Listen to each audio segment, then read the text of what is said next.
بسم اللہ الرحمن الرحیم۔ شروع اللہ کے نام سے جو بڑا مہربان نہایت رحم والا ہے۔ اگر کسی نے کسی کا قرض دینا ہو اور وہ شہید ہو جائے، حضرت محمد بن عبداللہ بن بخش رضی اللہ عنہ سے مروی ہے کہ ہم لوگ مسجد نبوی کے صحن میں نبی کریم صلی اللہ علیہ وسلم کے ساتھ ایک جگہ بیٹھے ہوئے تھے جہاں جنازے رکھے جاتے ہیں۔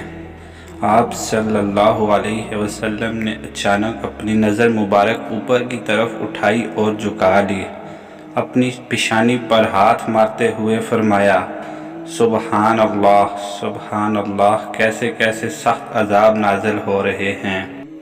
راوی کہتے ہیں کہ ہم لوگ ایک دن اور ایک رات اس معاملے کے بارے میں سہمے رہے اور خاموش رہے، مگر پھر ہم نے خیر اور بھلائی کے سوا کچھ نہ دیکھا، یعنی کوئی عذاب نازل نہ ہوا۔ دوسرے دن جب صبح ہوئی تو راوی فرماتے ہیں کہ میں نے نبی کریم صلی اللہ علیہ وسلم سے اس بارے میں سوال کیا کہ کیسے عذاب نازل ہونے کے بارے میں آپ فرما رہے تھے۔ آپ صلی اللہ علیہ وسلم نے فرمایا، قرض کے سلسلے میں، یعنی اس حوالے سے سخت احکام نازل ہو رہے ہیں۔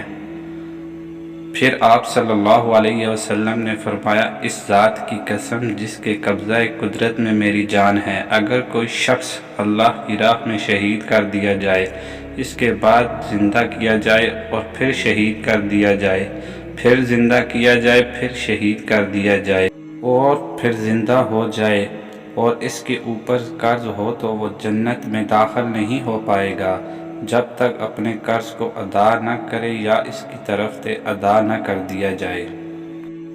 اللہ تعالیٰ سے دعا ہے کہ اللہ تعالیٰ ہمیں قرض کے عذاب سے محفوظ رکھے، آمین۔ ہماری فیملی کا حصہ بننے کے لیے ہمارے چینل کو سبسکرائب کیجیے۔